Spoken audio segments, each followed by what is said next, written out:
आपका YouTube channel Nitin मावा में स्वागत है। तो आप सभी लोगों ने यूपीएसआई का फाइनली रिजल्ट देखा होगा कि फिजिकल होने के बाद एक कट ऑफ आती है, कट ऑफ होने के बाद हमारा फाइनली सिलेक्शन हो जाता है। अब इसके बाद कोई कट ऑफ नहीं आती है। तो उसका अभी तक आप लोगों के मन में चल रहा है कि नितिन मावा के चैनल पर अभी तक किसी भाई के इंटरव्यू क्यों नहीं लिए हैं। तो भाई मैं आपको जानकारी बता दूं कि इसलिए मैं इंटरव्यू नहीं लिए किसी के, ताकि अभी एक मेडिकल बचा है। क्योंकि मेडिकल होने के बाद ही क्या होता है, जब सब कुछ हो जाता है उसके बाद ही इंटरव्यू लिया जाता है।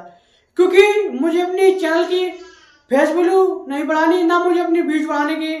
मैं कामयाब करता हूँ जब भी किसी भाई का फाइनली सिलेक्शन होता है, मेडिकल हो जाता है, वो जाते वक्त अपना ट्रेनिंग के लिए जाता है, तो वो क्या करता है कि भाई को मैसेज करता है इंस्टाग्राम के थ्रू या किसी नंबर लेकर के मुझे कॉल करेगा भाई कि मेरा इंटरव्यू ले जाओ, मैं आपको इंटरव्यू देना चाहता हूँ।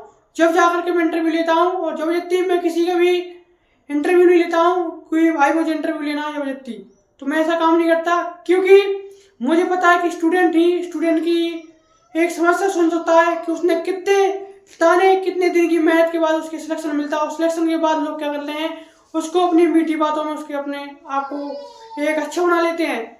जब वो किसी भी एग्जाम में फेल होता है तो उसका दर्द पता चलता है कि वो फाइनल मेरिट से कितनी बार बाहर हुआ है, और कितनी उसने मेहनत की, और कितने उसने एक टाइम का खाना खाया कि नहीं खाया, और कैसे उसने क्या किया कि अपनी जो ट्रेन की यात्रा कैसी की उसने, तो बकाया उसको पता है कि मैंने संघर्ष करके एक अपनी सफलता कैसे, अपनी नौकरी कैसे ली है। तो बस उसकी स्टूडेंट ही उसकी क्या क्या कर सकता है, उसकी सफलता की कहानी सुन सकता है। क्योंकि मैं जैसे बता दूं, हमारे महोबा जिले से रैंकल टू हर्ष प्रजापति आए हैं, तो जब तक उस भाई का फाइनली मेडिकल नहीं हो जाएगा, जब तक मैं उसका इंटरव्यू नहीं ले सकता किसी भी भाई का। क्योंकि मुझे बहुत लोगों ने कहा भाई तू इंटरव्यू क्यों नहीं ले रहा है, क्योंकि मैं अभी तक किसी का इंटरव्यू नहीं ले सकता हूँ। क्योंकि हमारे जितने बच्चे को भर्ती दी थी उतने बच्चे उन्होंने पास कर दिए फाइनल रिजल्ट आने का। मेडिकल के बाद 100-200 बच्चे बाहर हो जाएंगे, उनका सिलेक्शन नहीं होगा। क्योंकि जब मैं आरपीएफ कांस्टेबल की एक आपने रील देखी होगी, RWA आंगनबाड़ी सर के, कि फाइनली कट ऑफ आती है उसके बाद मेडिकल होता है। मेडिकल में काफी बच्चे बाहर हो जाते हैं, उनका सिलेक्शन रुक जाता है वहीं पे। क्योंकि जब तक मेडिकल ना हो जाए, जब तक आप क्या करो, किसी को भी अपना क्या करो इंटरव्यू ना दो। क्यों? क्योंकि आपको पता है कि जब 60,000 भर्ती आई थी, तो उसके बाद रिजल्ट आने के बाद एक मेडिकल होता है। मेडिकल के बाद आपको ज्वाइनिंग लेटर दिया जाता है, सीधे आपकी पोस्टिंग की ट्रेनिंग के लिए बुला लिया जाता है। तो जिस प्रकार से मैं बात करूं कि काफी 400-500 क्या वेटिंग लिस्ट चली जाती है, क्या होते हैं खाली चली जाती सीटें, क्योंकि मेडिकल में बच्चे बाहर हो जाते हैं। क्योंकि जब तक हमारा मेडिकल ना हो जाए, जब तक हमें क्या करना चाहिए, किसी को इंटरव्यू नहीं देना चाहिए। क्यों? क्योंकि स्टूडेंट ही समस्या सुन सकता है कि उसने कैसे पढ़ाई की, उसने अपने घर परिवार को कैसा देखा, और अपने माता पिता के सपनों के साकार किया, और कैसे उसने क्या किया कि कितने साल से लगातार उसने मेहनत की। उसकी कोई मेहनत नहीं देखता, बस सिलेक्शन देखता है, दिखाया जाता है सिलेक्शन कैसे लिया, जो बाहर हुआ है उसका दर्द किसी ने नहीं देखा है।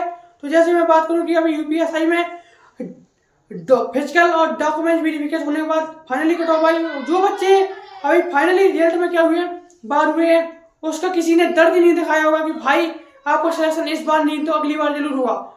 ऐसा कुछ मायने नहीं रखता है इस कंपटीशन के दौर में कि जिसका सिलेक्शन हो जाता है तो उसे ही दुनिया सलाम करती है। इसलिए मैं किसी को अपने सामने सबको एक जैसा समझता हूँ, चाहे वो सिलेक्शन हो जाए चाहे ना हो जाए। क्योंकि जब तक आपका मेडिकल ना हो जाए तब तक आप क्या करो, किसी को इंटरव्यू ना दो।